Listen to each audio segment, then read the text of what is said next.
आजचा शोक संदेश देतानाही कंठ दाटून येतो.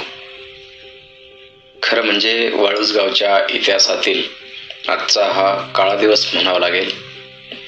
आज आपल्या गावचं भूषण, प्रतिष्ठित नागरिक, सामाजिक कार्यकर्ते, उद्योग जगतातील एक नाव, राजकीय क्षेत्रातील एक समृद्ध नाव, गावचं सरपंचपद त्यांनी भूषवलं. विविध कार्यकारी सोसायटीचे ते चेअरमन राहिले, जिल्हा परिषदेचे ते सदस्य राहिले, आरोग्य समितीचे ते सदस्य राहिले.